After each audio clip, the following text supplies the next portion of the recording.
from this part, yeah, please, in the middle of the room.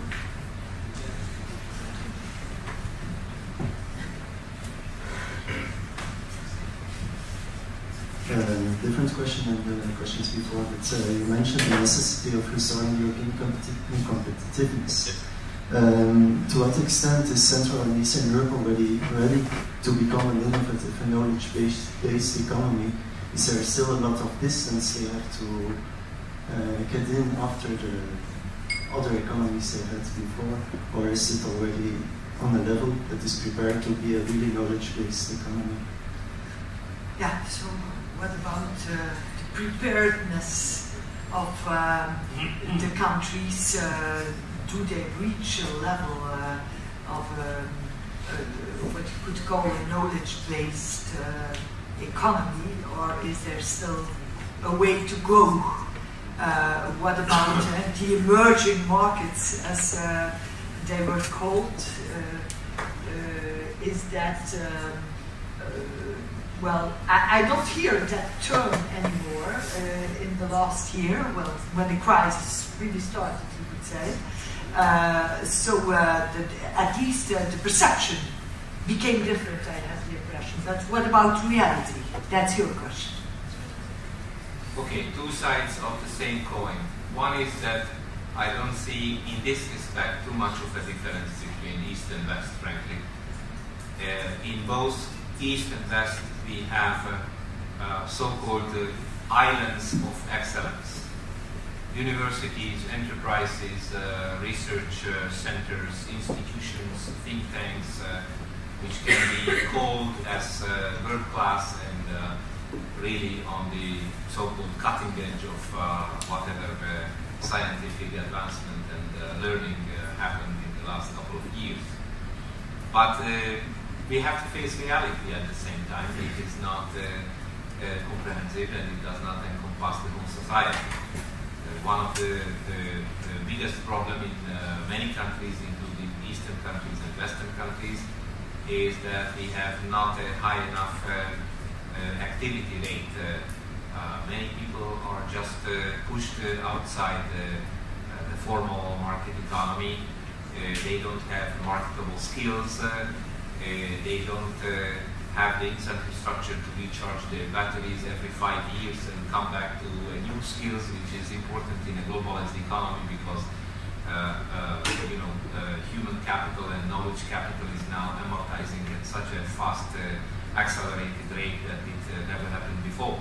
So in this respect, I think we will struggle and continue to struggle with this dualistic structure. On the one hand, you have, as I said, cutting-edge institutions, but the majority of society is outside these structures, and the present setup, especially the institutional framework, is not good enough to force people to get into these structures. I really feel that in this respect, as I said, the gap between East and West is not necessarily that great. I'm very much a fan of the market economy, so I'm even a liberal market economist who feels that what we need is more market-oriented reforms rather than less, more efficient state intervention rather than more.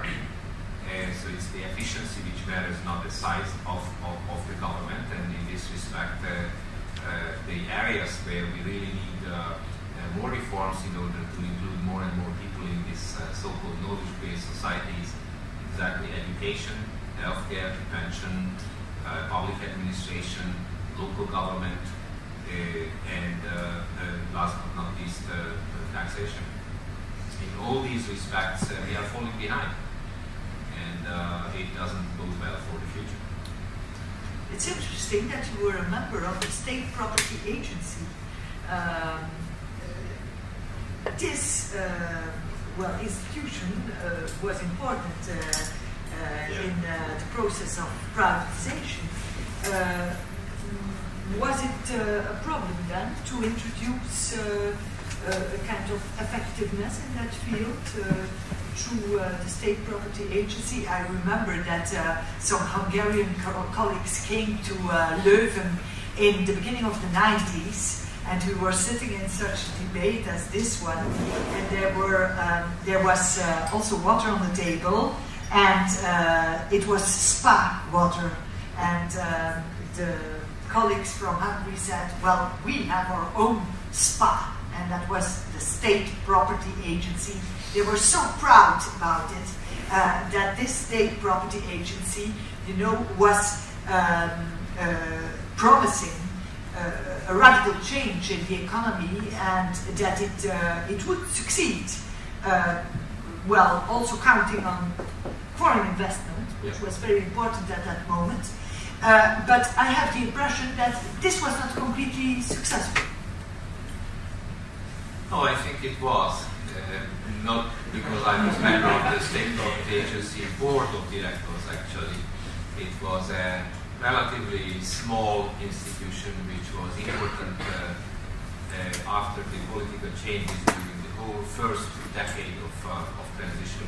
It doesn't exist anymore, so privatization for all intents and purposes is now finished. But in case of Hungary, and also to a certain extent in Poland, I can say that probably these are the two countries where privatization was the most successful for several reasons. You have negative reasons and positive reasons. Two negative reasons I want to mention why we discuss privatization. You know, in all countries except for Poland and Hungary, there was a huge, very nice scheme of mass privatization, which was basically a free distribution of assets, which ultimately proved to be a huge failure because it was a lottery. The insiders were able to privatize for themselves, almost for free, most precious assets, and basically those people who knew nothing about corporate finance and valuation of assets ended up with shares which basically had negative value because they were shares of enterprises which were indebted up to the sky. This kind of process did not happen in Hungary, did not happen in Poland either. Reprivatization was not on the agenda either, so the important point was that we followed a so-called traditional route of privatization, which was either to sell the controlling stake in former state-owned enterprises in strategic investors, which was important in order to attract new capital. Most of these enterprises were in need of having additional funds and to restructure themselves on that basis. Or many of these companies were simply bankrupted and liquidated, which was very important for the rejuvenation of the economy from scratch by allowing small and medium-sized enterprises to buy up those assets and create an ocean of new entrepreneurs, which then provided the backbone of what we can call a modern market economy. So, in fact, for me, the balance and the outcome of privatization, at least in Central and Eastern Europe, and especially in Poland and Hungary, seem to be much more positive than many people would have thought. Okay. Other questions?